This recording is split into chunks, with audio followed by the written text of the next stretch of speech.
Shake your arms. Put them behind you. Hey, does this pine saw smell like chloroform?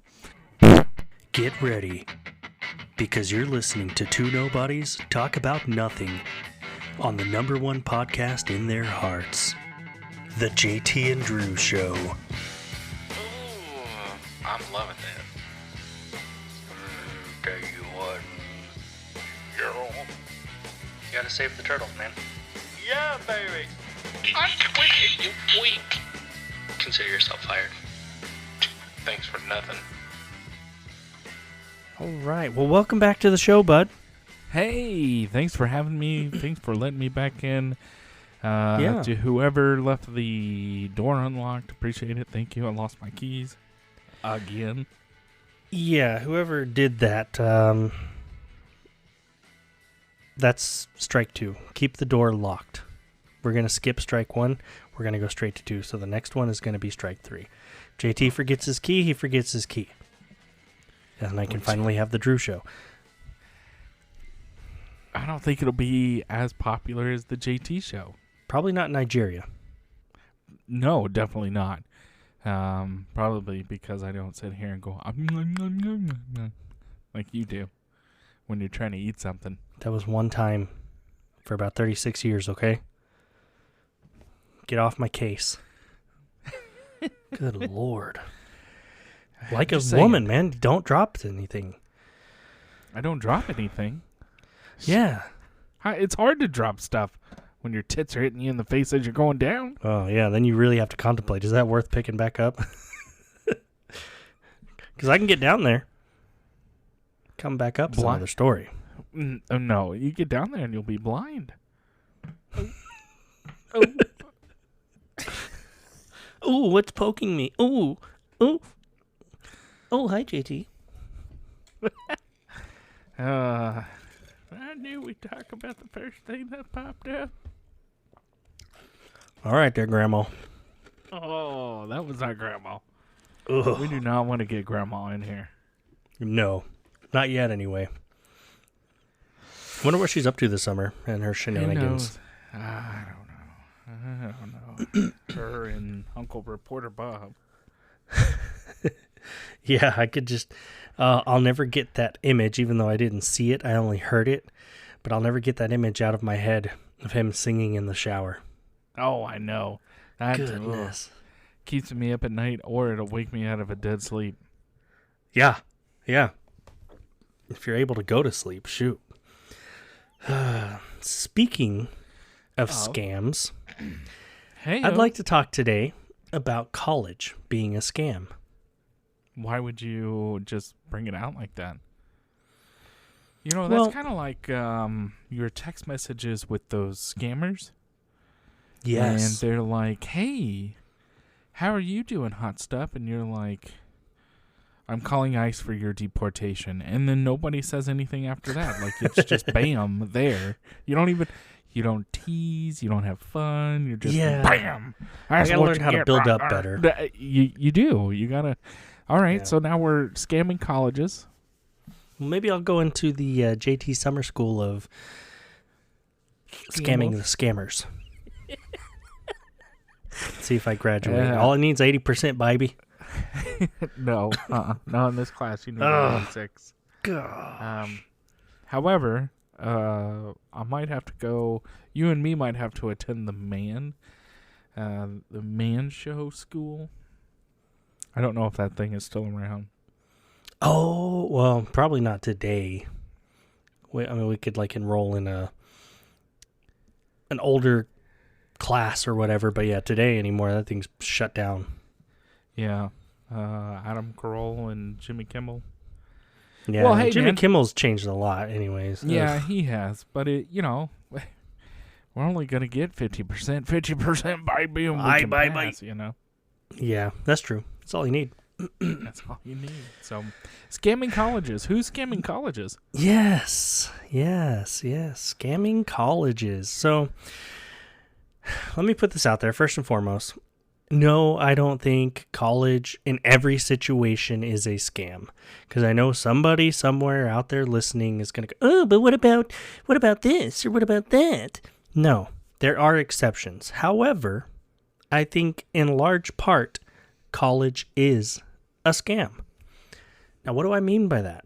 Well, let's look at some facts. What do you mean by that, Drew? Please explain. Let's look at some facts, okay? Let's put a little backstory to this. So, if you remember growing up, going to school, schools are very much, at least public schools, very much on the, TOS testing in Texas, and TAKS and STAR and test and all these things, to prepare you for whatever, and the ACT and the SAT for college. And, you got to go to college so that you can get a good job, right? Well, that's what so we you're were not told just, when we were younger. Yeah, you can either go to college or you can flip burgers for the rest of your life at McDonald's. Yeah, you better get to know the line. Would you like fries with that? My mom used to tell me that all the time. Now look at me, Mom. Yeah, now look at me, Mom. I've got a face for radio. Now I'm flipping my belly fat because it won't go away. Yes, and it hides my salt and pepper packets. I left them in my pocket. Now my water's salty and flavorful. Now I'm a magician. Now you see them, now you don't. Oh, crap. Where did they go? But yeah, Potty. so Okay. go to college. You'll be successful. You can get a good job and, provide security for yourself and your future family and all the things. Well, let's fact check that. Going to college can lead to higher earnings, but it's not guaranteed. Who knew that here? Show of hands. Oh, nobody. Okay. I went sorry. to college JT once had lots his of hand times. raised. I was in the back. Come on, man. Come on, man. So as of June 2023, the statistic is is Keep going. 40% of recent college grads were working jobs that didn't even require a degree. Yeah. So don't they look went at to my college. cake. Okay. They got the student loans, the majority of them.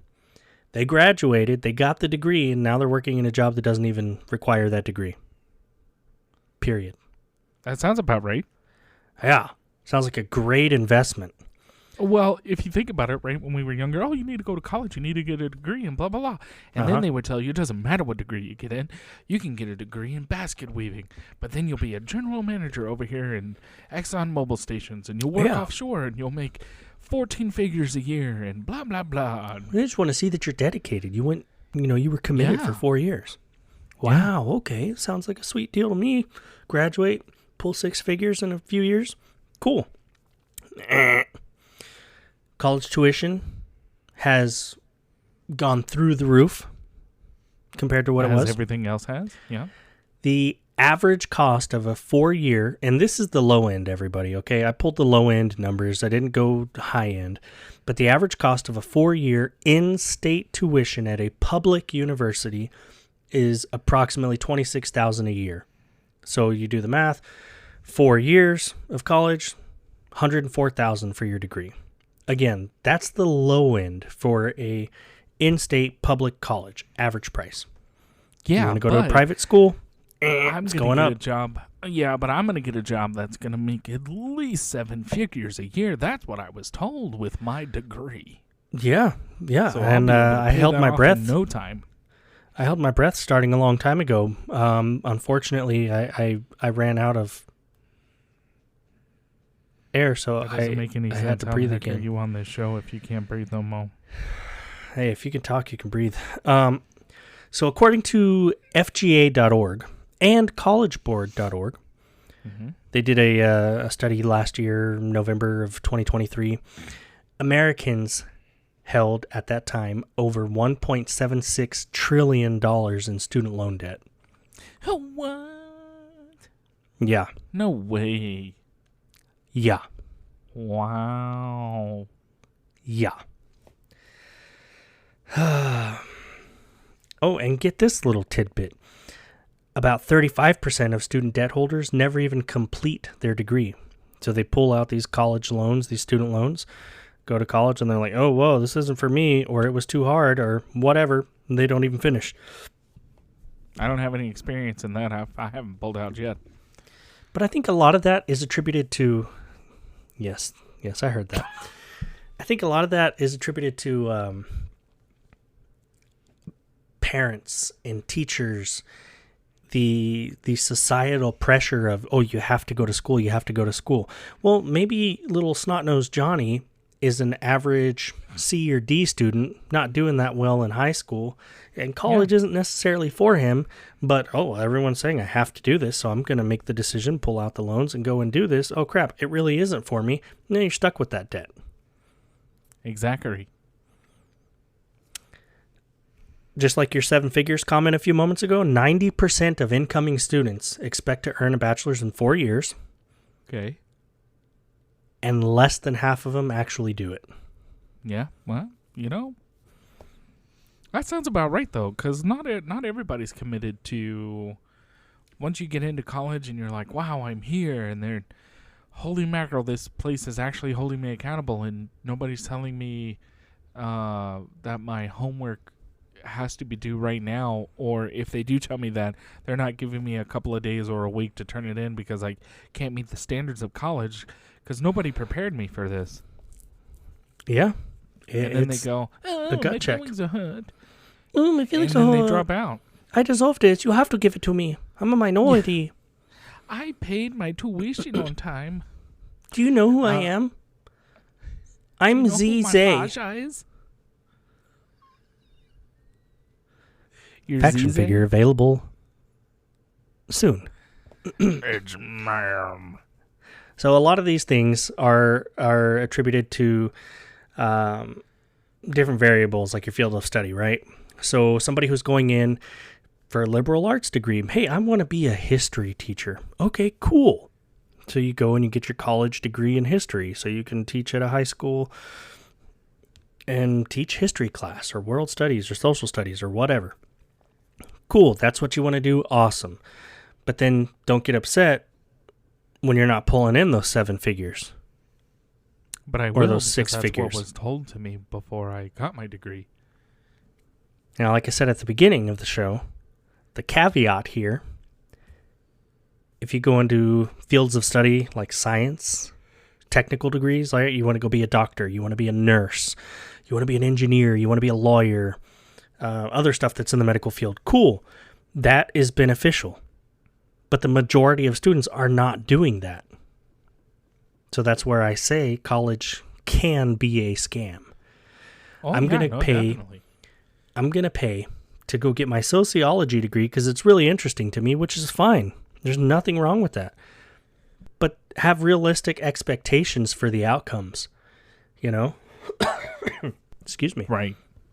Well, I'm going to go get a sociology degree or a whatever degree, and I'm going to become a counselor, and I know people better than people know people, so I'm going to do that. And then when you do that, you're like, holy mackerel, I've got to set my own rates. I've got to sell myself to a community or a city or whatever and say I'm better than the next person and I deserve $100,000 an hour. And that may be a little too high for people to afford, especially now.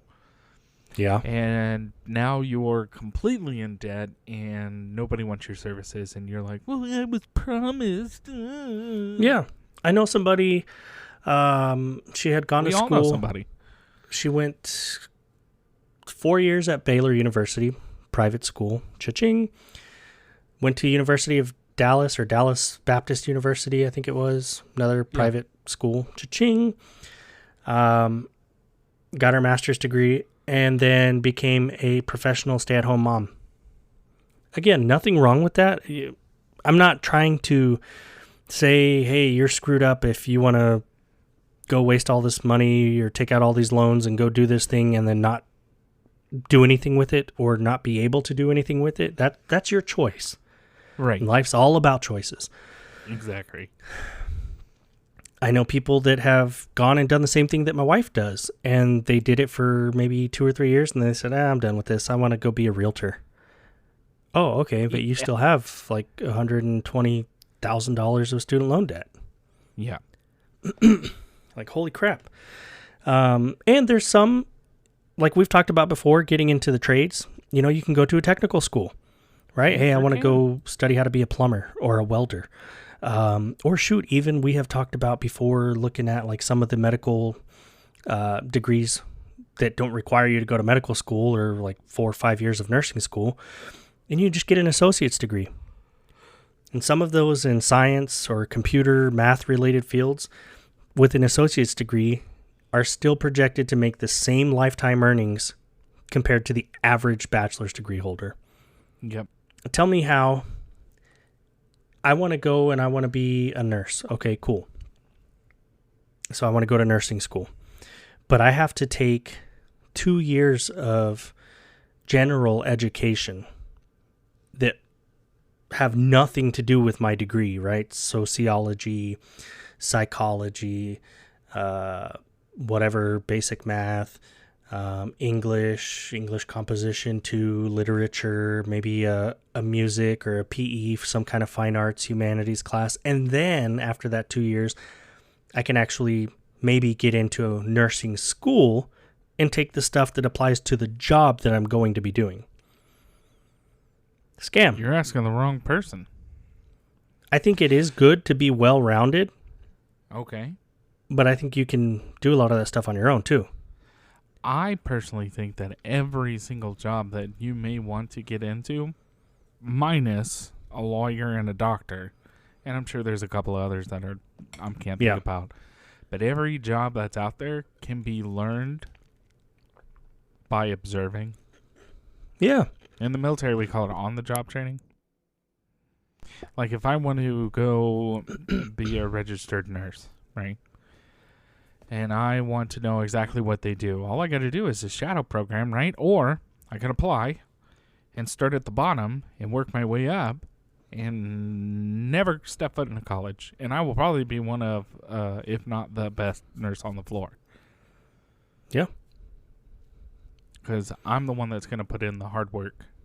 I'm the one that's going to dedicate my time to learning a job or a career or a skill. Yep. So what does the piece of paper, university or a building that's what do you call it? Institution. Brick and mortar? College, university? Yeah, whatever. There's the word I'm thinking of, and I'm sure somebody in the audience in the comments can tell me what I was thinking of. What has that got to do with me learning a job? Like, I've always been an advocate of either trades or learning something as you go. Right. But I'm not very school-oriented. School was never for me. Yeah, and it's not for everybody. Learn a skill. Yeah, it's not for everybody, but I can learn a skill if I'm, one, interested, and two, if I watch it and touch it and feel it, and that's how I learn. So if I want to go do that and people are willing to take a chance on me, then that's when I grow myself in that particular career that I want to do without said piece of paper that says, yes, you can, or you've attended a course, or you got a specialized piece of paper for 4 years of going to one institution. No, yeah, spot on. And going back to the OJT piece, you know, from being enlisted, and you have our PME, right? Okay, so you go through Airman Leadership School. You're learning how to be a frontline supervisor. Mm-hmm. And you get to put that into practical application and use it and refine those skills. You go into the NCO Academy, same thing. Senior NCO Academy, same thing. Chief Leadership Course, same thing. It's not just, oh, hey, we're going to send you to these schools, and then automatically you're just going to be a genius on these subjects because, you know, you have a little piece of paper that says you completed this course. Right. No, it's time and skills. And I mean, you can take some of the best airmen that you've ever got, send them to leadership school, and they come out and they're the worst supervisors in the force. Yep. So, school's not for everything. School's not for everyone. No, it's not. You have to want to take time. Yeah. And you want to. My first thing is you've got to be interested in it, right? If you're not interested in it, you're not going to learn anything. Okay, like Right. I'm not interested in woodworking, so if I'm going to watch somebody carve a bear out of a trunk of a tree, great, cool. That was. I'm glad you can do that. That literally has no interest of mine whatsoever. Or there's a mechanic and he's showing you how to fix a vehicle. Great, wonderful. I'm glad you can do that. I have a zero interest in that. I'm not going to learn anything. But you throw a computer in front of me and you say, hey, these little letters and these little symbols, if you put them together, it's called a code. And if you make enough of these codes, you can build a website, or you can build an acronym. Good Lord, you can build a macro, or you can do this, and if you implement this in this software or this program or this whatever, this is what it's going to do. And I go, holy mackerel, give me the code book. I want to learn this, and it's like, wow. And I become the best encoder and the best encryptor. And now I'm in cyber warfare and whatever, right? Like I'm in all of it. And all I did was just read a book, and somebody showed me how to do it. But I was interested because that's what piqued my interest. So now I'm learning it. Now I'm the best at it. And somebody over here who can fix a car looks at me and goes, God, that guy must be a genius. No, I'm not. I just had an interest in it, and I was willing to learn it. Just like you have an interest in building a vehicle or fixing a car or an engine or whatever. I'm going to look at you and go, God, that guy's a lot smarter than I am because I don't know how to do that. No, Right. He was interested in it. He took time and he learned it. Yeah. And I think that's where, as a society, we've overinflated going to college. You have to go. Cool. If everybody has to go, then what does that do to the value of the degree? I had a conversation with an individual, and I'm not going to give this individual's name or relationship to me or anything like that away, at least not to the audience. But they were telling me that that me personally, was an idiot. And I'll just come out and say it because I was uneducated and I was ill-informed of anything and everything that had to do with life in general. Because you didn't go to school? Yeah, because I didn't go to school. So when I asked that person, I said, well, do you believe in the fact that there may be people out in the world that could possibly have what is called common sense or street smarts, and people who have what are called book smarts? And the society that we live in needs both in order to make the world go round. And they said, no, everyone has to go to school. There is no question. Everyone has to get a degree. And if you don't, you're an idiot, and you have to listen to people who have an education. Now tell me who's dumb in that situation. Yeah. Well, and just, okay, we'll play the devil's advocate. Okay, everybody has to go to school. Take that person that is uninterested, already not doing well in high school because they don't care, or they're just struggling in general, and you force them to go, and they go and do this. That automatically makes them smart and subject matter experts and gives them the skill set and the expertise to do the job? No. Well, not just that. They have a piece of paper that says, hey, they completed 4 years, they have a bachelor's or whatever, right? So now because they have a piece of paper that says, hey, this person can basket weave, that's what they've got their degree in, they can now do your taxes. They can now build a building because they're an engineer as well. They can now manage 800 million people on a job site because they have a piece of paper. You know, they are the smartest person in the room because of that piece of paper. And all that piece of paper says is, you can basket weave. Yeah. Well, it doesn't even say you can basket weave. It just says, hey, you completed this basket weaving course. Yeah, exactly. Cool, I completed it. I can complete it and then never do anything with it gain 0 experience in it, apply to a job in basket weaving 10, 15, 20 years down the road and go, well, but I have my degree in basket weaving. Yeah, that's great. But you've done nothing in basket weaving. Yeah. Or here's one. And I think you're going to hold this one personal, and please don't, but you might. You could join the military, get a lot of experience, okay, in a particular trade or career path, right? Go get your degree in that career path. You blood, sweat, and tears into your career and into your education because you think, God, I've got both. This world needs education, and I can better myself with a degree. And oh, look, I'm going to go get a certificate over here that says I can do XYZ a little better than everyone else because I took time and took an extra course. Okay, Then I get out of the military, and then I apply to 160 jobs, various locations. And every single one of those jobs says, hey, you either have too much experience or you have no experience in what we need you to have experience in. Thanks for your service, but we can't hire you. Yep. Way to and tell my you story. Go and you basket Jerk. weave. No, I mean, yeah, you're spot on. That's exactly more or less my story. Yeah, well, in a nutshell. And my big thinking was, okay, I'm in the military. Hey, they have tuition assistance. I can get my degree for free. I don't have to take out student loans. Free, not really free, right? Because you're giving your time. Right. You're in the military.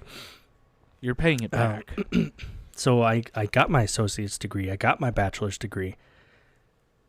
And it was in what I would consider a marketable career field. And got out, applied to a ton of different jobs, various locations, and got maybe just a handful of interviews. And the only one that really stuck was a car dealership, being a car salesman. That had no need for my degree whatsoever. Right. So I think a lot of it, too, can be on the employer, right? If the employer has that requirement, oh, well, we want somebody that has a 4-year degree in this or that. And again, understandable if it's, hey, we want to hire a nurse. We want somebody with a bachelor's of science in nursing. Okay, that makes sense. But, like, I had found a job before I got out of the military. I'm searching, trying to set myself up for success. Yeah. One sounded kind of cool. It was like an HR rep for this realtor company. I was like, okay, that's cool. Being a realtor company, you can kind of bump shoulders with some realtors, maybe learn some from them. If that's something I'm interested, go that route, whatever.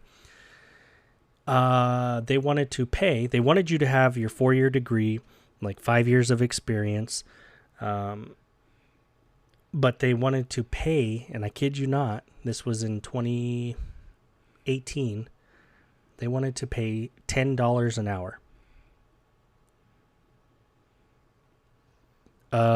So you want me to have my degree, 5 years experience supervising people, doing all these things. I check all the boxes, but you only want to pay $10 an hour? Yeah, I think I'm worth a little bit more than that. Yeah. Especially if I have my degree and 5 years plus experience. Mm-hmm. Along with and then supervisory roles? I had applied to another job at a bank doing a similar thing, like an HR type position. And the recruiter did the interview and everything. And she told me after the interview, she's like, look, I don't want to waste your time. But I think you're overqualified. They're looking for more of like an apprentice. They're wanting to pay like $11.50 an hour. I mean, if you really want it, we'll press with it. But I don't know that you would be happy with this. And I was like, good okay, on the recruiter. Yeah, I was very appreciative for her being so honest with me up front. But it's just like, holy crap. I did all the things. I went to school. I got the paper. it's in a what I thought marketable career field. It's not some basket weaving or, well, this is in gender studies, so how come people won't hire me to work on airplanes or whatever? Nope. Oh, that was another job I interviewed for, and I did land, but I didn't take it. It was like working at the airport, kind of a jack of all trades. And that was another $10 an hour, 12-hour shifts. Refueling, learning how to maintain planes and do light maintenance on them, line work, all that kind of junk. Yeah. But again, it's like I was very confused because I felt like I put all the checks in the boxes, and when you go through the transition programs on your way out the door, they love on you and they tell you how much your military careers are worth to the civilian world and how valuable you are, and you're worth at least X amount of money, and plus if you have this on top of that, or if you were an NCO or you have some leadership or supervisory, or you got your yada yada yada yada yada. And then when I got to the real world, I was not seeing that at all. No. Now, as one would do for a realtor, it's all about location. Sure. But the cost of living has to benefit location. Yeah. In the state of Texas, it's a really nice cost of living that we have here. Yeah. So you don't need a $400,000 job in order to live in a 2-bedroom apartment. Right. Okay? I mean, we have a really nice cost of living. However, you can't live on a $10 or even a $15 an hour salary in, say, the Dallas-Fort Worth area, or Houston, or Austin, or any of the metropolitans that are even here in Texas. So how are you going to move over to another state who doesn't have such a great cost of living and work for $15, $16 an hour and go, my life is amazing, I'm paying my student loans off, I'm so happy? You're not. Yeah. Nobody is. I saw a video this realtor had put up of an apartment in New York City. I kid you not, the size of my guest bathroom. There's enough room to put a twin bed, turn around, fart, and walk out the door. You have community showers and bathrooms down the hall. No. There is no kitchen. There is no closet. There is no, again, you have literally enough room to put a bed, step next to the bed, get dressed, and leave. There's no other furniture area. And that was going for a little over, I think, like $2,200-$2,300 a month. No. Like, holy crap. Yeah. Now, I'm not saying I was expecting, hey, after 10 to 15 years of active duty experience, I need to walk in and be the CEO somewhere and pull 6-7 figures.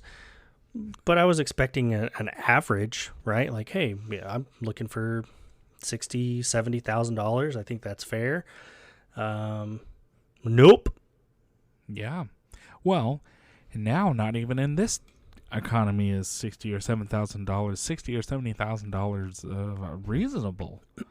Well, so when I left, you want something that's like at least 6 figures, 120 to 200. If you want to live comfortably. Well, especially when you look at, okay, after they take all the taxes out, right, and then they take all your benefits out, so your medical, your dental, your vision, your Social Security, whatever else, and your check goes from, hey, I make $100,000 a year to, oh, I make $70,000 a year. Yeah, exactly. I thought I made 100. Well, you do, then, but you owe us this, you owe us that. Yeah. Oh, shoot, okay. But here you go. Here's the kicker. At the end of the year, or the April time frame, you go in and you say, okay, I've given the government all these taxes, and then they go, oh, but you didn't pay enough, so we're going to need about $6,000 or $7,000 more. Yeah. And you're like, what the heck? And so now you're $70,000 a year annual budget goes down to, $60,000 to $55,000 a year. Yeah, and your booty's not sore from diarrhea. Oh no! I'll tell you that much. Yeah, exactly. So all of this to say that in some cases, yes, college can be very beneficial. You're going to go be a medical doctor or a speech therapist or a physical therapist or a lawyer or an engineer, something that can actually help set you up. Outside of that, I'm not saying that it's completely useless, but a lot of that stuff, like you mentioned, you can learn, whether it's through YouTube or reading books or as an apprentice, learning it from your employer. Yeah. Hey, I'd like to work for you. Hang on. Before you even finish, reading's for rich people, okay? Keep it simple, stupid. I got one reply to that. Did it drop in the toilet? That might actually be 2 replies. I think I'm sitting on the second one. As always, we'd like to say thank you for stopping by and listening to the podcast. Yeah, we realized that you could have been doing anything way more productive, but you chose to waste your time with us. We look forward to talking about absolutely nothing with you next time. If you have any questions or topics you'd like us to cover, please email us at jtandrewshow@gmail.com or visit our Facebook page at www.facebook.com/JTDrewShow.